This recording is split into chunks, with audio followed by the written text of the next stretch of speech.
इस वीडियो में हम सब क्लास 12 के जितने स्टूडेंट आर्ट साइंस के हैं यानी जो साहित्यिक हिंदी का पेपर देने वाले हैं उनके लिए प्यारे बच्चों हम एक साहित्यिक हिंदी का बहुत ही वायरल पेपर लेकर आए हैं। प्यारे बच्चों यह आप सभी को बोर्ड एग्जाम में बहुत ही ज़्यादा हेल्पफुल है क्योंकि इस पेपर में जितने भी क्वेश्चन हैं स्टूडेंट वो बहुत ही ज़्यादा इम्पोर्टेंट हैं। यानी यह पेपर आप सभी के लिए बहुत ही ज़्यादा इम्पोर्टेंट है। यदि आप इस पेपर को हल कर लेते हैं प्यारे बच्चों, मैं इस बात की गारंटी करता हूँ कि आप सब हिंदी में प्यारे बच्चे बहुत ही अच्छे मार्क्स लाएंगे। ठीक है, तो चलिए पेपर को करते हैं स्टार्ट। तो प्यारे बच्चों यदि आप सभी चैनल पर नए हैं तो चैनल को कर लो सब्सक्राइब और वीडियो कर देना लाइक। ठीक है, तो प्यारे बच्चों आप सभी को मैं पेपर दिखाता हूँ। प्यारे बच्चों यहाँ पर आप सभी का खंड क है। तो प्यारे बच्चों यहाँ पर खंड क है। इस खंड क में आप सभी को ऑब्जेक्टिव क्वेश्चन दिया जाएगा। ठीक है, तो ऑब्जेक्टिव क्वेश्चन में सबसे पहला क्वेश्चन है प्यारे बच्चों, क्या कह रहा है यहाँ पर कि भाषा योग वशिष्ठ के लेखक हैं। ऑप्शन है प्यारे बच्चों यहाँ पर कवि गंग, राम प्रसाद निरंजनी, दौलत राम, राजा शिव प्रसाद सितारेहीन। तो प्यारे बच्चों जो इसका राइट आंसर है वो क्या है, राम प्रसाद निरंजनी। यानी भाषा योग वशिष्ठ के लेखक कौन है, तो राम प्रसाद निरंजनी है। ठीक है, इसी तरीके से ख क्वेश्चन है कि भारतेंदु युगी लेखक नहीं है। प्यारे बच्चों ऑप्शन है बालकृष्ण भट्ट, पंडित प्रताप नारायण मिश्र, किशोरीलाल गोस्वामी और माखनलाल चतुर्वेदी। आपको बता दो स्टूडेंट कि जो बालकृष्ण भट्ट हैं और पंडित प्रताप नारायण मिश्र हैं और किशोरीलाल गोस्वामी हैं, ये सब क्या है प्यारे बच्चों, भारतेंदु युगीन लेखक हैं। लेकिन प्यारे बच्चों जो माखनलाल चतुर्वेदी है ये क्या है, भारतेंदु युगीन लेखक नहीं है। तो इस तरीके से प्यारे बच्चों ये जो है ये राइट इसका आंसर जो हो जाएगा वो ऑप्शन नंबर तीसरा यानी माखनलाल चतुर्वेदी हो जाएगा। ठीक है, यहाँ से प्यारे बच्चों ग वाला क्वेश्चन है। ग वाला क्वेश्चन क्या कर रहा है कि शेखर एक जीवनी किसकी रचना है। तो प्यारे बच्चों जो शेखर एक जीवनी है ये अज्ञेय की रचना है और ये क्या है, जीवनी विधा की उपन्यास विधा की रचना है। तो शेखर एक जीवनी है उपन्यास विधा की रचना है और ये किसकी रचना है, तो अज्ञेय जी का रचना है। ठीक है, यहाँ से प्यारे बच्चों अगला क्वेश्चन स्टार्ट होता है। अगला क्वेश्चन क्या है यहाँ पर कि आनंद कांदावनी के आनंद कांदावनी के संपादक कौन है। तो प्यारे बच्चों जो आनंद कांदावनी है वो किसकी रचना है, बद्रीनारायण चौधरी प्रेमघन की रचना है। ठीक है, इसी तरह से अंग वाला क्वेश्चन है कि आवारा मसीहा विधा है, आवारा मसीहा की विधा है। तो प्यारे बच्चों जो आवारा मसीहा है विष्णु प्रभाकर की रचना है और प्यारे बच्चों ये प्रकार की क्या है, जीवनी है। ये आवारा मसीहा एक प्रकार की क्या है, जीवनी है। ठीक है, यहाँ पर दूसरा का क्वेश्चन क्या कर रहा है कि खड़ी बोली का प्रथम महाकाव्य है। तो प्यारे बच्चों जो खड़ी बोली का प्रथम महाकाव्य है वो साकेत है और साकेत की जो रचना है प्यारे बच्चों वो कौन, साकेत किसकी रचना है, तो मैथिली षड़क गुप्त की रचना है। ठीक है, अगला क्वेश्चन क्या कर रहा है यहाँ पर कि छायावाद की समय सीमा क्या है। स्टूडेंट इसी क्वेश्चन को एक और तरीके से पूछा जाता है कि शुक्ल युग की समय सीमा क्या है। तो शुक्ल युग और छायावादी युग दोनों युग होते हैं और शुक्ल युग की जो समय अवधि है प्यारे बच्चों वो कितना है, 1938 होता है। लेकिन प्यारे बच्चों उसमें ऑप्शन नहीं है तो उसके आसपास कौन सा है, 18 से 1936। राइट आंसर क्या हो जाएगा, 1918 से 1936 हो जाएगा। ठीक है, अगला यहाँ पर क्वेश्चन क्या है कि हम राही नहीं राहों के अन्वेषी हैं, ये कथन किसने कहा था। तो प्यारे बच्चे ये किसने कहा था, सूर्यकांत त्रिपाठी निराला जी ने कहा था। ठीक है, यहाँ से प्यारे बच्चों अगला क्वेश्चन घ वाला है कि मैं नीर भरी दुख की बदली, मैं नीर भरी दुख की बदली। तो प्यारे बच्चों ये जो पंक्ति है इसके जो रचनाकार है प्यारे बच्चों महादेवी वर्मा है। क्लास 12th में ही इनका एक चैप्टर है गीत और उन्हीं में इन्होंने कहा है मैं नीर भरी दुख की बदली। ठीक है, अंग वाला क्वेश्चन क्या कर रहा है यहाँ पर कि चांद का मुंह टेढ़ा है, किस विधा की रचना है। तो प्यारे बच्चों जो चांद का मुंह टेढ़ा है एक प्रकार का निबंध है और सुमित्रा नंदन पंत जी का क्या रचना है, प्यारे बच्चों रचना है।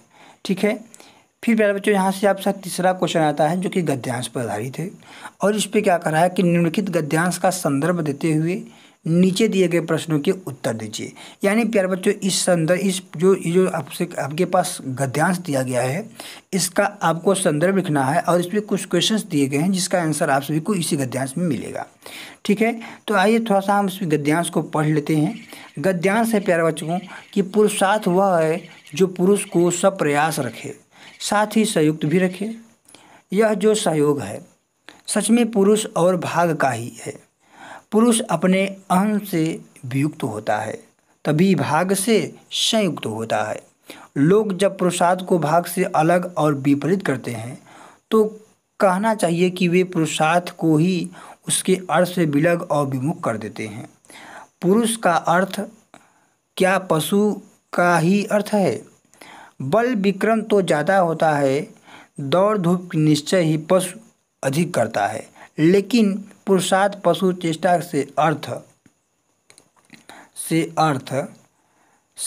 कुछ भिन्न और श्रेष्ठ है।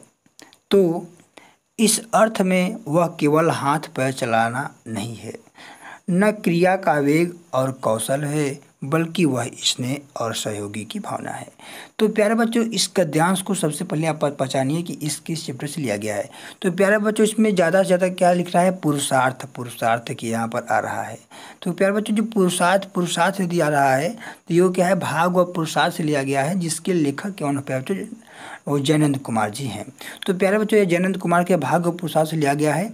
तो इसका यहाँ पर लिखेंगे क्या लिखेंगे? इसका पहला का आंसर कि प्रस्तुत गद्यांश के पाठ एवं लेखक का नाम लिखिए। पाठ का नाम क्या है पर बच्चों? भाग व पुरुषार्थ, और लेखक का नाम क्या है पर बच्चों? जयनंद कुमार। ठीक है, इसी तरीके से इसमें से क्वेश्चन आप सभी को छाट कर लिखना होता है। सेम इसी तरह आप सभी को एक और गद्यांश दिया गया है, उसका भी आंसर आप सभी को इसी में मिल जाएगा। ठीक है, यहाँ से प्यारे बच्चों चौथा क्वेश्चन आपका पद्यांश पर आधारित है। इस पद्यांश में क्या करा है? पद्यांश पर आधारित प्रश्नों के उत्तर दीजिए। तो पद्यांश क्या है प्यारे बच्चों? यहाँ पर कि दुख की पिछड़ी रजनी बीच बिसकता सुख का नवल प्रभात, एक पर्दा या झीना नील छिपाए जिसमें सुख का आघात, जिसे तुम समझो वो अभिशाप, जगत की ज्वालाओं का इसका वह रहस्य वरदान, कभी मत भूलो कभी मत इसको जाओ भूल।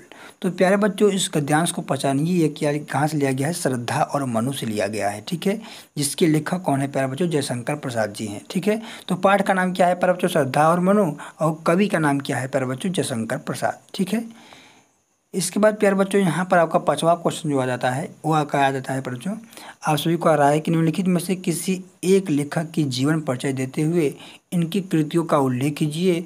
और प्यारे बच्चों शब्द सीमा जो है 80 शब्द यानी एक पेज में लिखना होगा। ठीक है, तो इसमें ऑप्शन है वासुदेव सरल अग्रवाल और हजारी प्रसाद द्विवेदी और पंडित दीनदयाल उपाध्याय। जिनका भी आप सभी को अच्छे से आता होगा प्यारे बच्चों, उनका आप सब आंसर दे दीजिए। इसी तरीके से कवियों का भी देना है। ठीक है, इसके बाद छठवां क्वेश्चन क्या कर रहा है प्यारे बच्चों यहाँ पर कि कहानी तत्वों के आधार पर पंचलाइट तथा लाठी कहानी की समीक्षा दीजिए शब्द सीमा 80 शब्द यानी एक शब्द में। फिर अथवा में भी आपको दिया गया बहादुर कहानी के मुख्य पात्र का चित्र। तो जो भी आपको आता होगा बहुत ही अच्छी तरीके से 80वां शब्द सीमा याद रखिएगा, 80 शब्द में कह रहा है। तो ठीक है, तो सातवां क्वेश्चन यहाँ पर क्या है प्यारे बच्चों के स्वपठित खंडकाव्य के आधार पर निम्नलिखित में से किसी एक प्रश्न का उत्तर दीजिए शब्द सीमा भी 80 शब्द। यानी आपके जिले में जो खड या खब चलता होगा उसका आप सभी को आंसर देना है, शब्द सीमा ध्यान रखिएगा 80 शब्दों में देना होगा। ठीक है, इसके बाद प्यारे बच्चों यहाँ पर 8वां क्वेश्चन जो है वो 8वां क्वेश्चन क्या कर रहा है प्यारे बच्चों कि निम्नलिखित संस्कृत गद्यांश का संदर्भ सही हिंदी में अनुवाद लिखिए। तो प्यारे बच्चों इसका संदर्भ लिखना है। सबसे पहले पाठ का नाम, पाठ के लिए ध्यान देखिए, इसका जो आत्मज्ञ एवं सर्वज्ञ से लिया गया है प्यारे बच्चों ये गद्यांश, और इसका संदर्भ आपको लिखना होगा। ठीक है, और हिंदी में अनुवाद करना होगा। इसी तरीके से यहाँ पर पद्यांश है। पद्यांश में क्या है कि निम्नलिखित श्लोकों का हिंदी में अनुवाद और संदर्भ लिखिए। तो इसका हिंदी में अनुवाद करना है और इसका भी ऐसे भाषा सुमुखिया मधुरा दिव्या गिरवाण भारती तस्या ही मधुरम काव्यम तस्मा सुभाषितम्। यानी भाषाओं में मुख्य मधुर और दिव्य गिरवाण भारती यानी संस्कृत है, उससे भी मधुर उसका काव्य है। ठीक है, तो इस तरीके से इसका आप सभी को हिंदी में लिखना है। फिर प्यारे बच्चों यहाँ पर 9वां क्वेश्चन क्या करा है? निम्नलिखित में से किन्हीं दो प्रश्नों का संस्कृत में उत्तर दीजिए। तो यहाँ पर प्यारे बच्चों किन्हीं दो प्रश्नों का आपको संस्कृत में क्या करना है, उत्तर देना होगा। फिर यहाँ पर आपको व्याकरण का प्रश्न आ जाता है। इस व्याकरण में श्रृंगार रस अथवा शांत रस की परिभाषा लिखकर उदाहरण भी लिखिए, और श्रेष्ठ अलंकार अतिशयोक्ति अलंकार की परिभाषा लिखकर एक उदाहरण दीजिए।